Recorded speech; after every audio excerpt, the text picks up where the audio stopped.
दोस्तों, राजू सर के नाम से इस यूट्यूब चैनल में आपका हार्दिक स्वागत है। एमसीक्यू वीडियो की इस कड़ी के अंदर अगला एमसीक्यू वीडियो हम लेके आए हैं और ये AIIMS Delhi nursing officer exams के पॉइंट ऑफ व्यू में बहुत इंपॉर्टेंट एमसीक्यू वीडियो है। तो आप इसके सारे क्वेश्चंस को पढ़ें, समझें और विद रैशनल हम इसको सॉल्व करेंगे। तो ये वीडियो जो है आप लोगों के लिए एग्जाम में फायदा करेगा।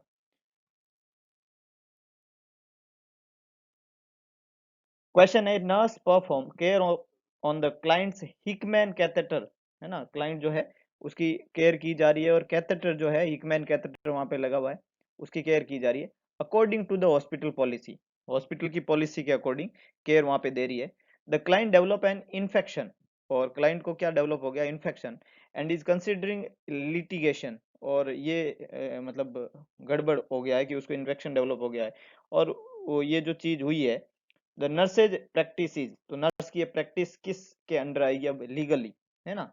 तो हिकमैन कैथेटर की केयर दे रही है हॉस्पिटल पॉलिसी के अकॉर्डिंग और मरीज को डेवलप हो गया इन्फेक्शन। इट्स माल प्रैक्टिस और रेस्पोंडिएट सुपीरियर, इट्स नेग्लिजेंस और tort, which is the correct. बहुत इंपॉर्टेंट क्वेश्चन है। हम नर्सिंग में कई बार पढ़ते हैं प्रैक्टिस, माल प्रैक्टिस और नेग्लिजेंसी और टॉर्ट्स लो, रेस्पोंडिएट सुपीरियर और इस तरीके के टर्मिनोलॉजी। तो यहाँ पे जो आंसर है वो क्या होने वाला है। हाँ, तो थोड़ा थोड़ा अलग तरीके का ये क्वेश्चन है, इसीलिए मैं लेके आया हूँ। तो यहाँ पे आंसर भी अलग तरीके के बनेगा, है ना। नॉर्मली ये वर्ड आप सुनते नहीं है, respondeat superior, that is correct answer. Respondeat superior क्या होता है? रेस्पोंडेड सुपीरियर एक लैटिन भाषा का वर्ड है और इसका मतलब होता है the master is responsible for the act of his servant, है ना। The master is responsible for the act of his servant. Hospital policy बनाई है किसी आदमी ने जिसका हॉस्पिटल है और हम एज ए सर्वेंट वहाँ काम कर रहे हैं, तो उनका जो प्रॉब्लम है, उनका मास्टर जो है वो रेस्पॉन्सिबल है उनके सब काम के लिए। तो अकॉर्डिंग टू द पॉलिसी जब आप काम करते हैं और वहां पे कुछ गड़बड़ हो जाता है उसकी वजह से, तो उसके लिए ना तो वो माल प्रैक्टिस है, ना वो नेग्लिजेंस है, ना टोर्ट के अंदर आता है, वो रेस्पोंडिएट सुपीरियर के अंदर आता है। और हॉस्पिटल का एम्प्लॉय जो है वो वहां पे मालिक जो है वो इस चीज के लिए जिम्मेदार माना जाता है। तो बी यहाँ पे करेक्ट आंसर बनेगा। माल प्रैक्टिस, नेग्लिजेंस और टोर्ट लो जो है इस तरीके के इंसिडेंट्स पे लागू नहीं होते हैं, जहाँ पे अकॉर्डिंग टू द पॉलिसी काम होता है। अच्छा, वो पॉलिसी से हटके काम है तब ये लागू होते हैं।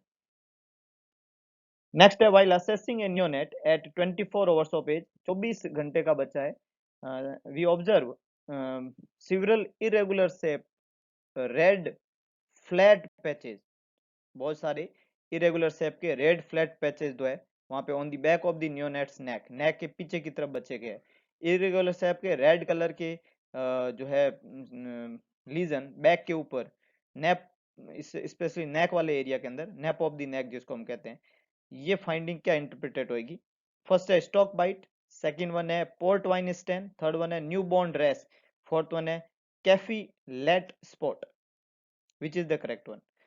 प्रेडेटिंग हम पढ़ते हैं न्यूनेट के अंदर स्किन के ऊपर पाए जाने वाले नॉर्मल लीजन, और उसमें हम एक पढ़ते हैं स्टॉक बाइट जिसके अंदर रेड कलर के पैचेज इरेगुलर शेप के नेप ऑफ द नेक में बनना स्टॉक बाइट कहलाता है, और यही पूरी डेफिनेशन ऊपर की तरफ दी हुई है। तो यहाँ पे आंसर बनेगा स्टॉक बाइट। इसका दूसरा नाम है टेलेंजेक्टसिस नेवेई, है ना, टेलेंजेक्टसिस जेक्टेसिस नेवेई, टेलेंजेक्टेसिस नेवेई या स्टॉक बाइट, टेलेंजेक्टेशिया एक वर्ड हम पढ़ते हैं। तो ये लोकल कैपिलरी के डायलेटेशन की वजह से होता है।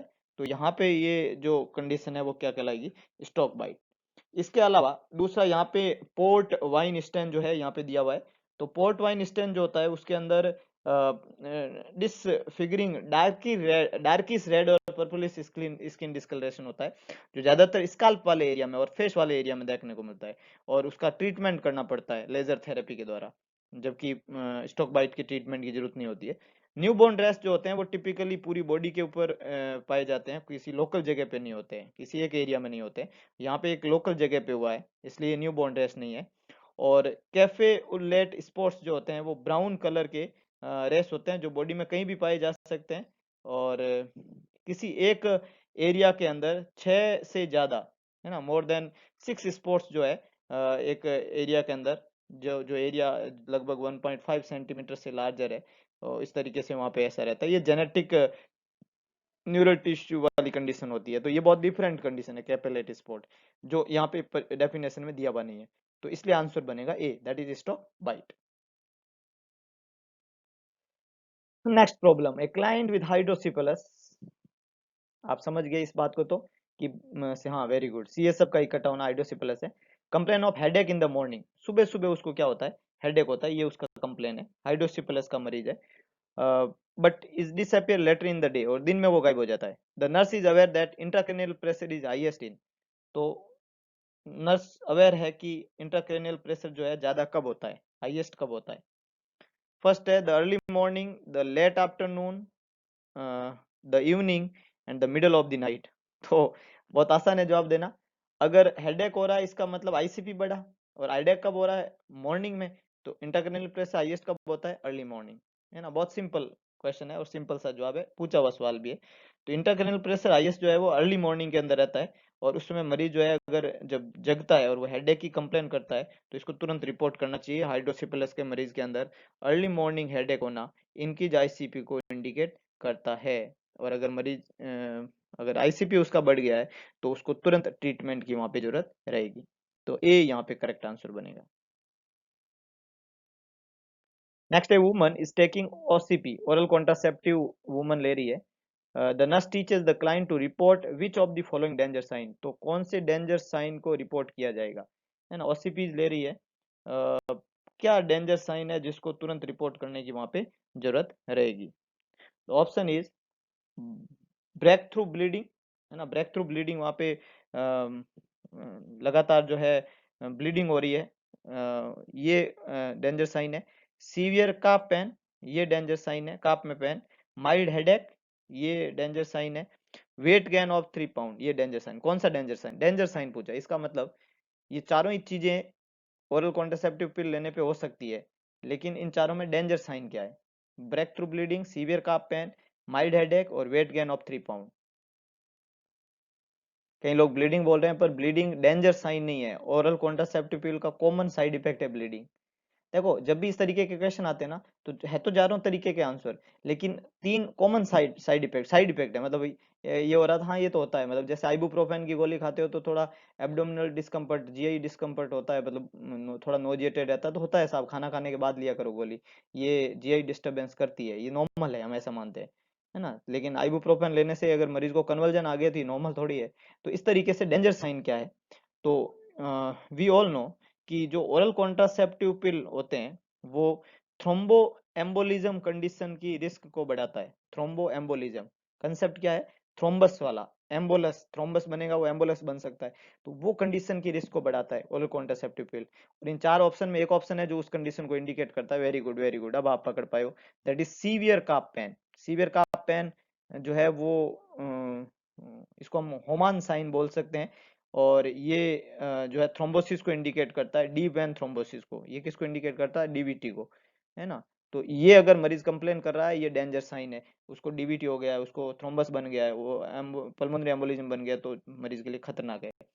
तो सीवियर काफ पेन को तुरंत इन्वेस्टिगेट करना चाहिए, क्योंकि ये डीप वेन थ्रोम्बोसिस जो है उसका साइन है, डीवीटी का साइन है। ब्रेक थ्रू ब्लीडिंग होना जो ये एक ऑप्शन के अंदर है, और हेडेक और जो वेट गेन है, ये कॉमन साइड इफेक्ट होते हैं जो कि कॉन्ट्रासेप्टिव, ओरल कॉन्ट्रासेप्टिव के साथ में रहते हैं।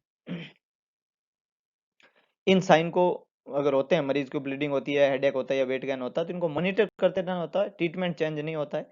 बहुत ज्यादा होने पे हम कुछ सोचते हैं, लेकिन अगर सीवियर काफ पेन हो रहा है तो तुरंत कुछ ना कुछ इंतजाम करना पड़ेगा, तो B is the correct one.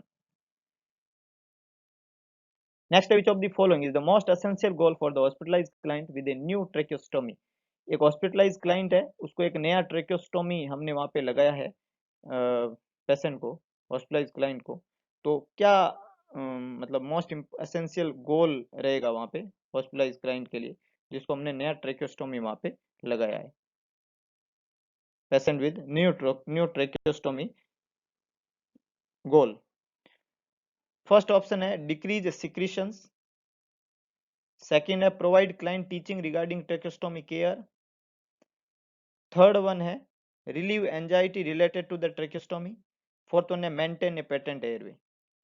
Question है which of the following is the most essential goal for the hospitalize client with new tracheostomy अगर किसी को लगाई है तो क्या आपका गोल क्या था, क्यों लगाई आपने? एसेंशियल गोल क्या है? सिक्रीशन को कम करता है ट्रेक्योस्टोमी? गलत, ये काम थोड़ी है ट्रेक्योस्टोमी का। Provide client teaching regarding tracheostomy care, मरीज को टीचिंग देंगे ट्रेक्योस्टोमी केयर के बारे में, है ना, तो ये तो देंगे, लेकिन ये गोल ये थोड़ी था, मतलब ट्रेक्योस्टोमी लगाने गया था कि ट्रेक्योस्टोमी लगा के मरीज को टीचिंग कराएंगे इसके बारे में। और relieve anxiety rate to the anxiety कम करेंगे, तो गोल ये नहीं था। गोल क्या था? Maintain a patent airway. और ट्रेक्योस्टोमी लगी हुई है तो भी वो ब्लॉक नहीं होनी चाहिए, एयरवे मेंटेन होना चाहिए। ट्रेक्योस्टोमी लगाने का पर्पज ही एयरवे को मेंटेन करना है। तो following most essential goal of hospitalized client with the new tracheostomy to maintain a patent airway। Main goal जो है वो एयरवे को पेटेंट करना है। नई ट्रेक्योस्टोमी जो होती है वो फ्रीक्वेंटली कॉज करती है ब्लीडिंग और बहुत ज्यादा सिक्रीशंस करती है, एंड क्लाइंट को रिक्वायरमेंट रहती है फ्रीक्वेंट सक्शनिंग की, ताकि उसके एयरवे को क्या कर सके, मेंटेन। तो आपको सिक्रीशंस हटाने होते हैं, ब्लीडिंग वहां पे हो सकती है हल्का फुल्का, वो हटाना होता है, तो ये सारी चीजें वहां रहती है। तो डी आंसर यहाँ पे करेक्ट रहेगा, ये हमारा सबसे एसेंशियल गोल है विद नी ट्रेक्योस्टोमी। नेक्स्ट है client complain of severe vulval pruritus, vaginal area में सीवियर प्रूराइटिस हो रहा है, येलो ग्रीन कलर का मेलोड्रस वेजाइनल डिस्चार्ज है। The nurse recognise that the symptom suggest, ये सिम्टम क्या चीज सजेस्ट करते हैं, है ना, vulvar vulvar pruritus, yellow green malodorous vaginal discharge. Option है गोनोरिया, सिफिलिस, क्लेमाइडिया और ट्राइकोमोनियासिस। फ्रीक्वेंटली कई बार पूछा हुआ क्वेश्चन है। गुड गुड, वेरी गुड, काफी लोग जवाब दे रहे हैं इसका, और ये सही जवाब दे रहे हैं, आप सही पकड़ रहे हो, ये कई बार पूछा हुआ है और जवाब भी बिल्कुल सही बता रहे हो, दैट इज ट्रेक्यो मोनाइसिस। ट्राइकोमोनाइसिस में मेलाड्रस वेजाइनल डिस्चार्ज होते हैं येलो ग्रीन कलर के, और वल्वार प्लूराइटिस में देखने को मिलती है। ये एक प्रोटोजोआन इन्फेक्शन होता है। ट्राइकोमोनाइसिस कैसा इन्फेक्शन होता है? प्रोटोजोआन इन्फेक्शन होता है। और इसमें मरीज जो है उसमें ये क्लासिक प्रेजेंटेशन रहती है सॉरी, ये क्लासिक प्रेजेंटेशन रहती है कि उसमें जो है मेलाड्रस येलो ग्रीन डिस्चार्ज प्रेजेंट रहते हैं। गोनोरिया, सिफिलिस और जो क्लेमाइडिया रहता है उसमें जो है फ्रीक्वेंटली ये वेजाइनल डिस्चार्जेस प्रेजेंट नहीं होते हैं। सिर्फ ट्राइकोमोनियासिस ऐसी कंडीशन है जिसमें वेजाइनल डिस्चार्ज प्रेजेंट होते हैं, इसलिए आंसर रहेगा D. Which of the following characteristic of cardiovascular shock, कौन सा कार्डियोवैस्कुलर शॉक का क्लिनिकल साइन है, कौन सा क्लिनिकल साइन है कार्डियोवैस्कुलर शॉक का, that is related to the cardiogenic shock? Hypovolaemia, increase cardiac output, decrease myocardial contractility और infarction. Cardiovascular that is related to the heart, तो हार्ट के द्वारा अगर वॉल्यूम कम हो जाए, हाइपोवोल्यूमिया हो जाए, तो इसे इसको हाइपोवोल्यूमिक शॉक कहते हैं। अगर वॉल्यूम कम हो जाए तो वो कौन सा शॉक होता है? हाइपोवोल्यूमिक शॉक, वो कार्डियोजेनिक शॉक नहीं होता है। इंक्रीज कार्डिक आउटपुट है तो काहे का शॉक? भाई अगर हार्ट कार्डिक आउटपुट अच्छा कर रहा है, बढ़िया कर रहा है, ज्यादा कर रहा है, तो वो शॉक है ही नहीं, क्योंकि कार्डियोजेनिक शॉक में तो कार्डिक आउटपुट कम हो जाता है। बिल्कुल, आप बिल्कुल सही बोल रहे हो, मैं थोड़ा समझा देता हूँ। डिक्रीज मायोकार्डियल कॉन्टेक्टिलिटी बिल्कुल सही है, क्योंकि कॉन्टेक्टिलिटी कार्डियोजेनिक शॉक में हार्ट खुद मशीन पंप नहीं कर रही, ये तो शॉक है, और उसकी वजह से कार्डिक आउटपुट जो है वो कम हो जाता है। सी इज द करेक्ट वन, कॉन्टेक्टिलिटी कम हो जाती है। और इन्फाक्शन जो होता है वो ब्लड सप्लाई से संबंधित है। सर्कुलेटिंग जो ब्लड वॉल्यूम है वो नॉर्मल लिमिट में अगर नहीं रहे और सप्लाई नहीं हो हार्ट खुद को, तो उसको हम इन्फाक्शन कहते हैं। तो कार्डियोजेनिक शॉक जो है वो मायोकार्डियल कॉन्टिग्लिटी कम होने की वजह से और कार्डिक आउटपुट जो है उसके बहुत ज्यादा कम होने की वजह से होता है। कार्डिक आउटपुट जो है बहुत ज्यादा कम हो जाता है क्योंकि मशीन पंप ही नहीं कर रही है। ये क्लासिकल कैरेक्टरिस्टिक है कार्डियोजेनिक शॉक का, तो सी यहाँ पे करेक्ट आंसर बनेगा। नेक्स्ट वन है identify the image given below, ये जो पिक्चर आपको यहाँ पे दिया हुआ है, ये पिक्चर क्या है, ये आपको पहचानना है। Have you identify this image? कभी आपने देखा हो इस तरीके का picture? Hmm, if you are doing work in ICU setup, तो मेरे हिसाब से ये पिक्चर आपने देखा होगा। हाँ, अगर आइडिया नहीं लग रहा है, कई लोगों को लग नहीं रहा है, तो I just that is related to the ventilator और वेंटिलेटर रिपोर्ट। इसको बोलते हैं close suction catheter system. Close suction suction catheter. Catheter system. Close suction catheter system है ये। क्लोज सक्शन कैथेटर सिस्टम जो होता है सक्शनिंग के लिए काम में लिया जाता है एंडोट्रेकियल ट्यूब के साथ में। एक क्लोज मतलब लाइन में, बंद लाइन में, एक लाइन के अंदर है। सक्शन कैथेटर है जो बंद है, इसके अंदर है ना। सक्शन कैथेटर है लेकिन कहाँ है, इसके अंदर है ना। ये जो ट्यूब है इसके अंदर कैथेटर है, ये सक्शन कैथेटर, ये क्लोज है, सक्शन कैथेटर है, जो कि अटैच रहता है। जो टी पीस एडेप्टर होता है, ये आगे की तरफ जो है ये टी पीस एडेप्टर है ना। ये टी पीस एडेप्टर से कैथेटर जो है वो क्या है, अटैच है टी पीस एडेप्टर से। और ट्रेकियल ट्यूब के साथ में हम इसको क्या करते हैं, एडजस्ट करते हैं, जोड़ते हैं। ये जो आगे वाला हिस्सा रहता है ये ईटी ट्यूब, एंडोट्रेकियल ट्यूब या ट्रेकियोस्टोमी ट्यूब है, उससे जुड़ जाता है। टी पीस एडेप्टर होता है और ये क्लोज सक्शन कैथेटर होता है ना। तो ये सक्शनिंग के पर्पज से यूज लिया जाता है वो पेशेंट जो वेंटिलेटर पे होते हैं। और ये काम में लेने का फायदा क्या है, तो जब आप सक्शनिंग करते हैं उसमें गैस लीक जो है, सिक्रेशन हटाते समय मरीज की गैस लीक नहीं हो और मरीज जो है उसका सेचुरेशन फॉल नहीं हो। नॉर्मली हम कहते हैं ना कि जब सक्शनिंग करते हैं तो 10 सेकंड से ज्यादा नहीं करनी चाहिए, तो ये प्रॉब्लम इस कैथेटर के साथ में नहीं होती है और मरीज को हाइपोक्सिया होने की संभावनाएं मिनिमाइज हो जाती है। तो ये इसका फायदा है close suction catheter system. Most frequently use किया जाता है आईसीयू सेटअप्स के अंदर। नेक्स्ट है, which of the following is the most accurate method of determining the extent of the clients fluid loss. कौन सा मरीज के फ्लूइड लॉस के बारे में बताने वाला सबसे एक्यूरेट मेथड है? मेजरिंग इनटेक आउटपुट, मरीज का इनटेक आउटपुट मेजर कर लो, आपको फ्लूइड लॉस का पता चल जाएगा। असेसिंग वाइटल साइन असेस करना। वेइंग द क्लाइंट, वजन करना। असेसिंग स्किन टर्गर, टर्गर को चेक करना। Intake output, vital sign, weight और स्किन टर्गर। वेरी गुड, काफी लोग सही है और मुझे गर्व हो रहा है आप लोगों पे कि आप सही जवाब दे रहे हैं। It's always weight, it's the most accurate. जब भी मोस्ट एक्यूरेट होता है वजन, एकमात्र ऐसा एंथ्रोपोमेट्री जो कि बहुत इंपॉर्टेंट है कई सारी जगह पे जवाब बन के आता है। एक्यूरेट डेली अगर हम वेट चेक करें तो ये बेस्ट मेजरमेंट है फ्लूइड के स्टेटस का। 1 किलो वजन जो होता है वो 1000 ml के इक्वल होता है ना, या 2.2 पाउंड हम उसको कह सकते हैं। और एक्यूरेट वेट जो होता है वो हम रोज एक सेम टाइम पे हर दिन सेम स्केल के द्वारा सेम क्लॉथ के साथ में, जो कि कम से कम कपड़े पहने हुए होने चाहिए, उससे हम मेजर करें तो हमें एग्जैक्ट और एक्यूरेट आइडिया होता है मरीज के फ्लूइड स्टेटस के बारे में, फ्लूइड लॉस के बारे में और फ्लूइड जो है रिटेन के बारे में। तो ये बहुत इंपॉर्टेंट एंथ्रोपोमेट्री है। C, weight of the client is the correct one.